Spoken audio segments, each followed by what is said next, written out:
Of course, a key to that is going to be turning around Republican fortunes with the Hispanic community.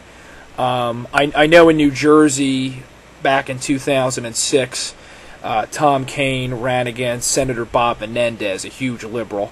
And Senator Kaine actually, I think, just about tied Senator Menendez with the white vote, but he ended up losing by, I think, 7 or 8%, somewhere around there. And it was largely because of urban minorities who went heavily Democratic. And, obviously in the last election we had some trouble in the Southwest and in the Mountain West. What do you think Republicans need to do in the wake of the immigration debates of the Bush years to begin to convince Hispanics that they do indeed have a home here in the Republican Party? Well, we've lost ground there. There's no doubt about it. Had John McCain done as well in 2008 among Hispanics that George W. Bush did, we might very well be looking at a different result as far as nationally is concerned.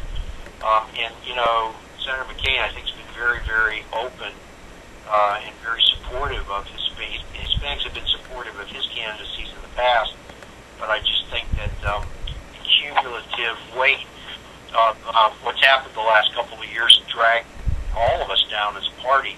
And there's no more greater imperative than to begin to get a larger portion of the Hispanic vote.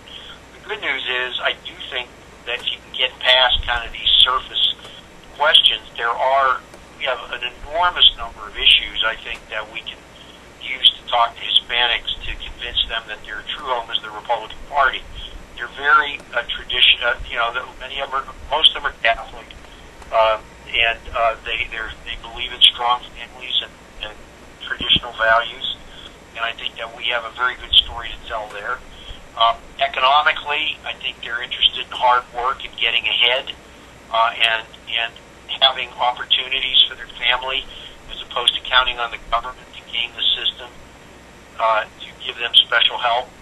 I think our healthcare proposals, I've mentioned some of them before, our healthcare proposals, all of our proposals for low taxes and to allow American families to keep more of their own earnings. All of these things, I think, are things that can be very, very appealing to the Republican Party to Hispanic voters. I think Jack Kemp, who sadly left us just last week, had the right idea. Outreach and opportunity. I mean, those should be our watchwords with all minorities, but especially with Hispanics. We want you to be part of our team, and we're the party that wants you to achieve your maximum potential. It's the other party that wants to put up roadblocks and punish. We don't want you to be too successful. I think if we approach it in that vein, we have a much better chance to do better with that group of Americans. Yeah, I think that's very well said, and I think that's also a very good segue to the final question I wanted to ask you.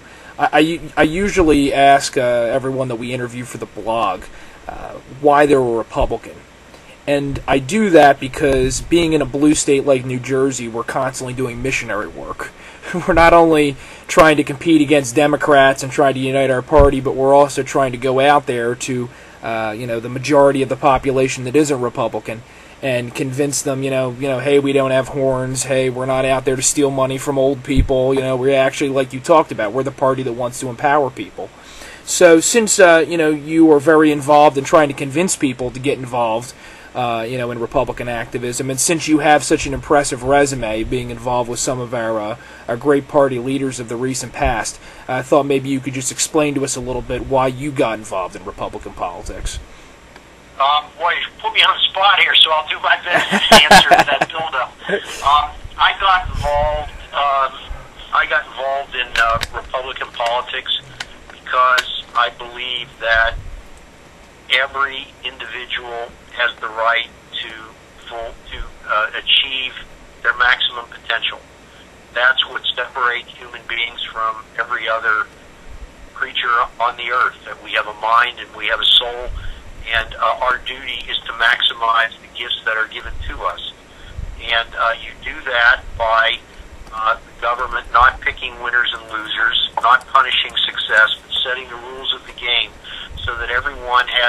equal opportunity to succeed. And I think that that is what creates the most moral society, and that's what creates a society based on liberty. And I believe that the Republican Party does that, and it does that much better than the other party. And that government is necessary, but government can only be effective if it limits what it tries to do. If it tries to do too much, then it winds up doing nothing very well. And we need a government right now that's effective in focusing on the real challenges that we face as a country, not the least of which is protecting our country against the threat of terrorism abroad.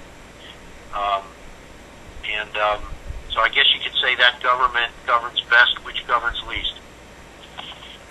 Chairman Donatelli, once again, I want to thank you for talking to us today and reaching out to our Save Jersey audience.